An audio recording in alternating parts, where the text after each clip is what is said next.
Ladies and gentlemen, please welcome back Mark Gearan.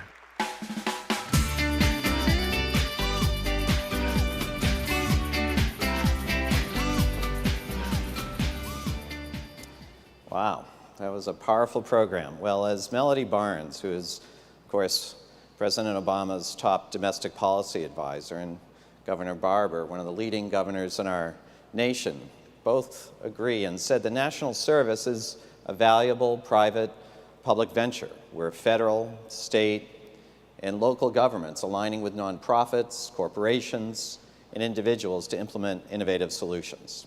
Successful implementation of national service requires all of us working together. And that is the reason why we're pleased today to recognize the very important contributions of three of our strategic partners. This morning, Motorola Mobility Foundation held a focus group for the purpose of developing mobile applications called Apps for Good to support the good work that you all do every day. If you're able to attend the session, if you were not able to attend the session, that is, please let them know.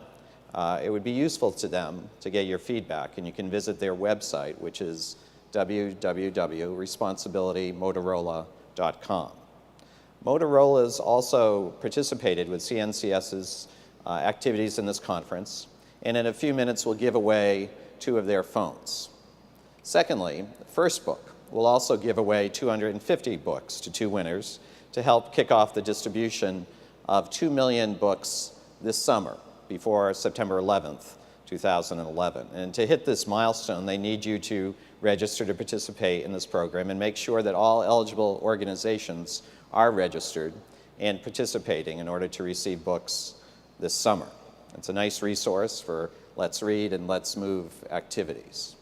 And then finally, just yesterday, CNCS and Nike's N7 program signed a memorandum of understanding for N7 to provide several vistas to work on building the capacity of local organizations to engage tribal youth and their families in healthy lifestyles, including physical activity, better nutrition, continued education, helping to alleviate some of the barriers of growing up to productive adulthood. So we want to thank Sam McCracken, the general manager and chair of the board for Nike N7, for shepherding through this very innovative and important collaboration. So let's applaud these efforts. Okay, so now's the fun part here, the drawings. If your name is called, please come to the edge of the stage on the right-hand side of the house at the conclusion of this session. I'm joined now by Eileen Sweeney from the Motorola Mobility Foundation and Mitali Chakraborty, who will, well, this is fun here, who will draw. Eileen, you going to start? So I read the names? Is that what I do? Excellent. Annalise Albright Woods from Metropolitan Family Service.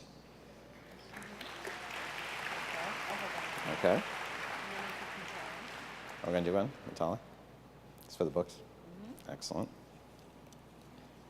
Mary Sullivan, Manager of Corporate Volunteer Services and Special Programs with Live United in Louisville, Kentucky.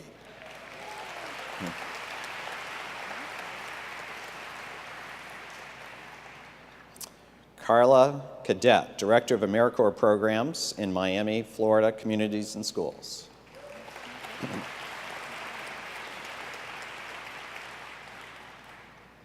Mark Gearan, President of, just kidding, just kidding, just kidding. Sorry. Cheap, but I've got to wake you up there.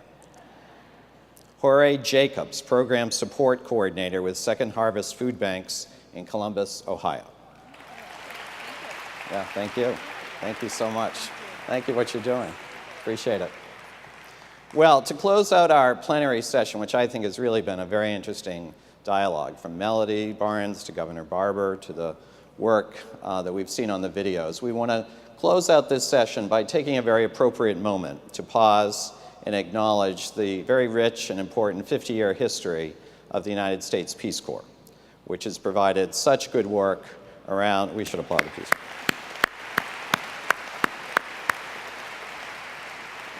For those of us engaged in the service movement, this 50-year history provides great inspiration to our domestic agenda. I had the privilege of serving as the Peace Corps director in the Clinton administration, and to have the opportunity to travel to see our volunteers, and now meeting so many returned Peace Corps volunteers who continue their good work domestically around our own country. So celebrating this 50th year, it's a tribute to the anniversary of 50 years of progress and efforts by the United States Peace Corps. We have a video prepared. This will, at the conclusion of the video, end our plenary session. We thank you very much again for coming, and you'll enjoy this video. Thank you.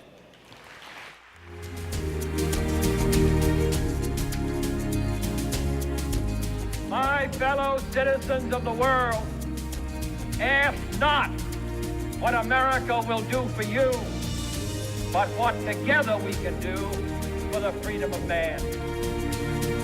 Peace Corps represents some, if not all, of the best virtues in this society. It stands for everything that America has ever stood for. It stands for everything we believe in and hope to achieve in the world.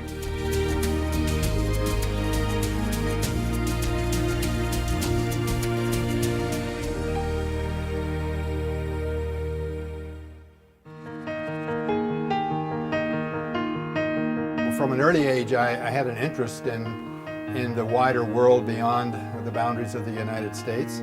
I think there were a number of my generation who were particularly inspired by President Kennedy and his call to join the Peace Corps. How many of you who are going to be doctors are willing to spend your days in Ghana, technicians or engineers? How many of you are willing to work in the Foreign Service and spend your lives traveling around the world?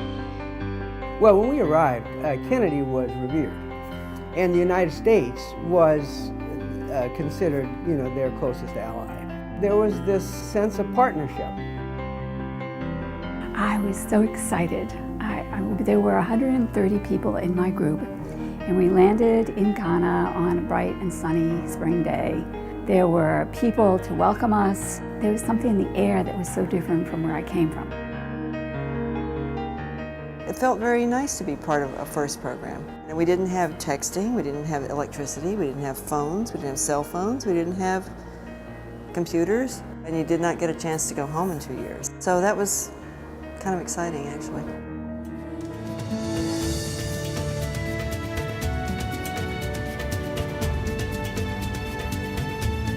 While times have changed, the agency's mission to promote world peace and friendship has not.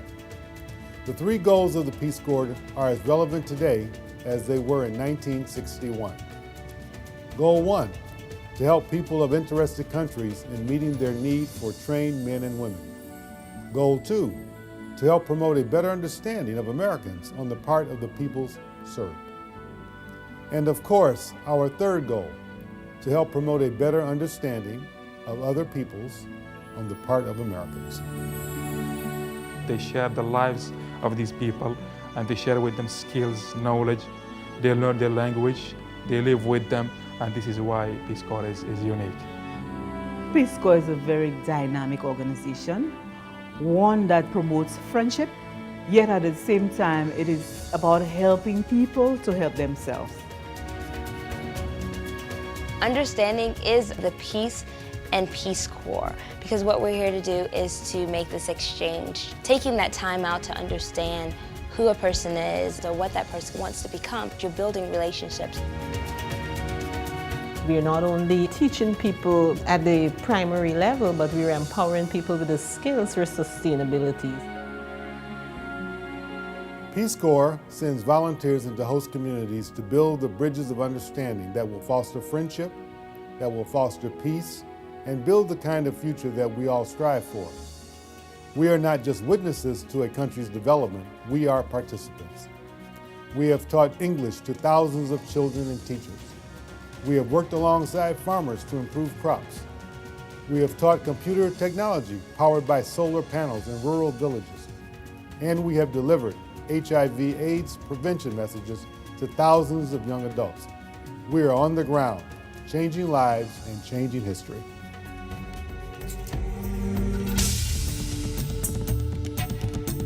be it working in government or any other walk in life.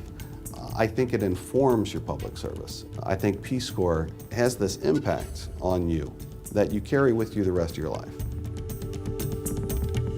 The thing that's so exciting to me about Peace Corps really is the transformation that takes place both in the lives of the volunteers but also in the lives of the communities. Maybe they're nurses who devoted their lives to serving their community because they were touched by a Peace Corps volunteer who encouraged them to go on to nursing school. Or maybe it was a family who were helped by a volunteer who taught them how to make a garden, and that garden enabled their children to grow up healthy and their kids were able to be educated. I mean, those stories, I think, are the things that JFK would be most proud of. I hope this spirit will grow, that hundreds of others of young Americans and older Americans will go overseas to show our best side, to show how much we desire to live at peace. There can be no greater service to our country and no source of pride more real than to be a member of the Peace Corps of the United States.